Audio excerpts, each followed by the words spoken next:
अस्सलाम वालेकुम YouTube family. होर सुनाओ कितना सेहत भी ठीक है, असीं ठीक ठाक। अज बनाने लगे आलू मूंगरे। आलू है तो सवार के कट ले, 2 टमाटर आ, अदरक लसन हरिया मिर्चां का पेस्ट आ, मूंगरे आ देखो तोड़ के इस तरह तो सवार लिया। हम रख लिया इधर घी, चम्मच घी का पा लिया, यानी कि चमचा सालन वाला। तो यह देखो प्याज अपना ब्राउन हो रहा वा, तो इनू चंगी तरीके नाल है ना अपना जो मूंगरे आ इनू हुण ना मैं कुटने आ कूंडी गट्टे कुट के कुट के पानी निचोड़ देना। इस तरीके ना पकाने जे इस तरीके नहीं जिसने थोड़े कड़वे बनते फिर नहीं खाते, तो उस तरीके बनावांगे फिर सारा जो नहीं भी खाता ना उस तरीके खा ले। हाँ देखो माशाल्लाह आ हल्दी आ मिर्च आ नमक आ, तो ये मैं सब्जी मिर्च भी पाई है, इस करके थोड़िया मिर्चा पाना लो मैं अपने अंदाजे ना पा लेनी।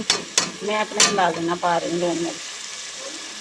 तो इन्हें हम आप चंगी तरीके भूनना, टमाटर भी पा के आप इन हम चंगे तरीके भूनते हैं 5 मिनट भुन के। तो फिर दिखाने क्यों मैं खड़े होया मोबाइल में तक नहीं घटना चलता, फिर भी बड़ी मुश्किल हो रही है।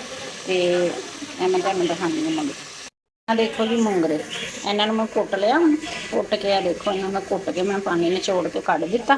कढ़ के हम इधर अपना मसाला तैयार हो गया भुज लिया। आ देखो मसाला कितना सोना घ्यो भी छड्ड दिता इन्हें। हुण इहदे विच आपां लगे पाउण मूंगरे। बिस्मिल्लाह मूंगरे पा के इन्हूं आपां चंगे तरीके नाल 5 मिनट भुनने। भुन के माशाल्लाह तो यह देखो इस तरीके 5 मिनट इन चंगी तरीके भुनते भुन के आ देखो माशाल्लाह इन्हें मूंगरिया 5 मिनट भुनया। भुन के इन्हें हम पानी छड्डता। हुण इहदे उत्ते आपां ढक्कन दे देना। ढक्कन दे के इन 10 मिनट इन्हां रख देना, यानी कि गल जाए मूंगरे। मूंगरे जो गलणगे फिर इहदे विच आपां आलू पाने। आ देखो जी हुण मैं ना आलू पाते इत्ते 10 मिनट हो गए सी इन्हूं करके। हुण मैं आलू पाए, पा के हिलाते। सॉरी मैं दिखाउणा भुल गई सी, आलू मेरे जेहन चों निकल गया। हुण मैं ना आलू हाले पाए ही आ, पा के हुण हिला के ना इन्हूं 10 मिनट रख देना। तो अपने मूंगरे गए गल, हुण सिर्फ आलू गलने आपां। गल के तो फिर अगे दिखा माशाल्लाह। हुण आपां ढक्कन लाउने आ, ला के इन्हूं देखदे आ 10 मिनट हो गए आ। देखो माशाल्लाह आलू मूंगरे अपने माशाल्लाह कितने सोहने हो गए बन के। तो मैं असलों से एक हथ नाल कैमरा फड़िया वा, एक हथ नाल चैक करना।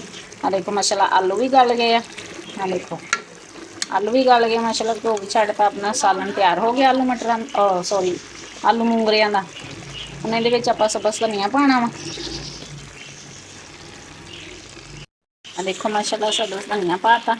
मेरे यूट्यूब चैनल का नाम है हनी किचन। लाइक भी करो, सबसक्राइब भी करो, शेयर भी करो। जिहड़ियां मेरियां भैणां लाइक कर दियां वा, शेयर कर दियां, उन्होंने बहुत बहुत शुक्रिया। जिन्हें मेरे वीडियो लाइक करते शेयर करते उन्होंने बहुत बहुत शुक्रिया। तो मैं अगे भी कहा सी मेरी वालदा वास्ते दुआ करो तो मेरी वालदा नूं सेहत तंदुरुस्त देवे। इस करके मेरे को ना वीडियो नहीं बनाई जाती, तो उन्होंने तबीयत काफ़ी खराब रही है। परेशानियां हुई, चलो दुआ करो अल्लाह ताला मेरी परेशानियां दूर हो गए।